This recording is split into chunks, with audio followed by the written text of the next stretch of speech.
Good morning students. Class ninth में पिछले video में हम आपको फाइलम कार्डेटा का क्लासिफिकेशन बता रहे थे। संघ कार्डेटा का वर्गीकरण क्या था, तो हमने उसका पहला पार्ट आपको बता दिया था कि फर्स्ट पार्ट में सब बता दिया था उसका। ठीक, अब हम आज आपको बताएंगे संघ कार्डेटा का वर्गीकरण में दूसरा पार्ट। ठीक, तो दूसरे पार्ट में हम आपको बताएंगे क्रेनिएटा या वर्टिब्रेटा।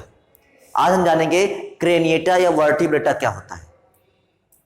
वीडियो शुरू करने से पहले अगर आप हमारे चैनल पर नए हैं तो चैनल को सब्सक्राइब कर लें, बेल आइकन को दबाएं ताकि आपको वीडियो नोटिफिकेशन मिल सके। चलिए शुरू करते हैं क्रेनिएटा या वर्टिब्रेटा। देखिए सबसे पहला प्रश्न कि इसको क्रेनिएटा कहते क्यों हैं। हम इसमें यह भी जानेंगे कि इसको क्रेनिएटा क्यों कहते हैं और इसको वर्टिब्रेटा क्यों कहते हैं। ये इंपॉर्टेंट है क्योंकि क्या है ये, तो वो तो हम सब पढ़ ही लेंगे, किताब में भी लिखा हुआ है कि ये क्या है, लेकिन ये क्यों है तो हम इसको अभी जानेंगे इसमें। ठीक, तो क्रेनिएटा या वर्टिब्रेटा विशेषता है। पहली विशेषता, इन जंतुओं में वास्तविक मेरुदंड व अंतःकंकाल पाया जाता है। मतलब जैसे हम लोग उच्च कोटि के जो प्राणी हैं, मनुष्य है, हाथी, बिल्ली, बंदर, कुत्ता, ये सब जो भी जानवर होते हैं तो ये सब उच्च कोटि के हैं, और इन जंतुओं में वास्तविक मेरुदंड व अंतःकंकाल पाया जाता है। जैसे मछलियां वगैरह ये सब भी है, इसमें भी पाया जाता है। तो इन जंतुओं में वास्तविक मेरुदंड व अंतःकंकाल पाया जाता है।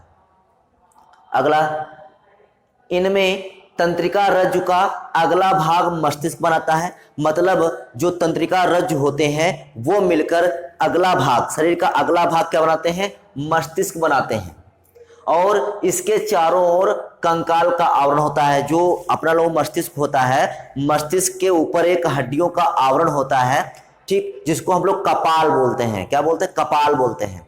ठीक, तो इसके चारों ओर कंकाल का बना बॉक्स कपाल या क्रेनियम होता है। मतलब जो मस्तिष्क है, मस्तिष्क के चारों ओर क्या है, एक बॉक्स है, और काहे का बना होता है, कंकाल का अर्थात हड्डियों का बना होता है, जिसको हम लोग क्या कहते हैं, कपाल कहते हैं। और इसका दूसरा नाम क्या है, क्रेनियम है। और इसको क्रेनियम, ये क्रेनियम है, कपाल को क्रेनियम कहते हैं। इसीलिए इस जो ये फाइलम है इसको भी क्रेनिएटा कहते हैं, क्योंकि इसमें कपाल होता है मस्तिष्क के चारों ओर, अर्थात क्रेनियम होता है।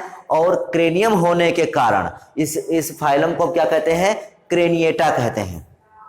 आगे देखते हैं, इस कारण इस समूह को क्रेनिएटा कहते हैं। जैसा कि आपको बता चुके हैं, इस कारण से इस समूह को जो क्या कहते हैं, क्रेनिएटा कहते हैं। अगला, इनमें नोटोकार्ड केवल भ्रूणावस्था में पाई जाती है। देखिए हमने बताया था जो फाइलम कार्डेटा है, फाइलम कार्डेटा में दो प्रकार के जंतु होते हैं कि एक प्रारंभिक बहुत ही प्रिमिटिव टाइप के, बहुत ही प्रारंभिक कार्डेटा संघ के जंतु, और दूसरे विकसित जंतु।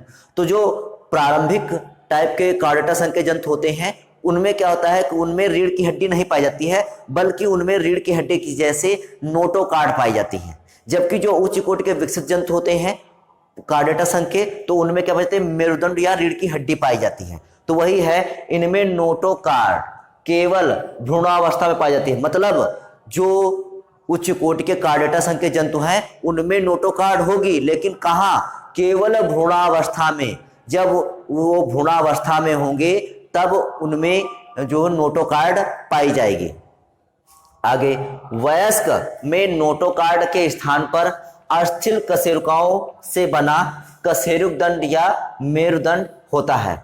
मतलब जब वो जीवधारी वयस्क हो जाता है, ठीक, वयस्क हो जाता है, उसका विकास, भ्रूणावस्था पूरी हो जाती है, तब उसमें क्या होता है, नोटोकार्ड के स्थान पर क्या बन जाता है, अस्थिल कशेरुकाओं से बना। अस्थिल माने क्या होता है, अस्थियों मतलब हड्डियों की कशेरुकाओं से बना कशेरुक दंड या मेरुदंड होता है। मेरुदंड मतलब रीढ़ की हड्डी। अगला, पेशियां कंकाल से जुड़ी होती हैं। जो पेशियां होती हैं वो काहे से जुड़ी होती हैं, कंकाल से जुड़ी होती हैं। मतलब कंकाल मतलब क्या, हड्डियों का बना जो ढांचा होता है उसको क्या बोलते हैं, कंकाल बोलते हैं। जो हड्डियों से बना ढांचा होता है उसको क्या बोलते हैं, कंकाल बोलते हैं। पेशियां कंकाल से जुड़ी होती हैं और चलने में सहायता करती हैं, क्योंकि जो पेशियां होती हैं इसी के कारण हम लोग मूवमेंट करते हैं, गति करते हैं। पेड़ पौधों में पेशियां नहीं होती इसलिए वो गति नहीं करते हैं। अगला पॉइंट देखते हैं, सिर पर नेत्र, क्योंकि जो सिर होता है इस सिर पर क्या होता है, नेत्र होते हैं। कर्ण माने क्या होता है, कान होते हैं। घ्राण ग्राही आदि संवेदी अंग होते हैं, मतलब नेत्र, कान और नाक ये क्या होते हैं, संवेदी अंग होते हैं कशेरुकियों में। आगे देखते हैं, ये द्विपार्श्व सममिति त्रिकोरक देह गुहा वाले जंतु होते हैं, मतलब इनमें द्विपार्श्व सममित पाई जाती है। ये त्रिकोरक खंड होते हैं, इनमें देह गुहा विकसित होती है। और ये जंतु कैसे होते हैं, द्विपार्श्व सममित वाले, त्रिकोरक खंड वाले और देह गुहा वाले होते हैं।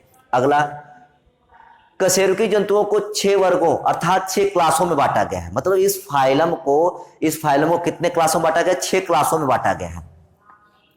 कौन कौन से, पहला साइक्लोस्टोमेटा।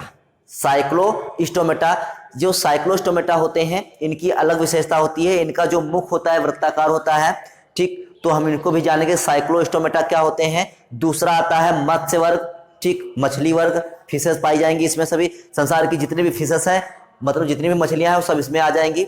देखिए कुछ मछलियां तो हैं लेकिन फिर भी उनको मछली नहीं कह सकते, जैसे व्हेल मछली जो है वो व्हेल मछली नहीं है बल्कि एक स्तनधारी है। इस टाइप से बहुत से अपवाद भी होते हैं, तो इसमें क्या होंगे, सभी मत्स्य वर्ग, सभी मछलियां आ जाएंगी।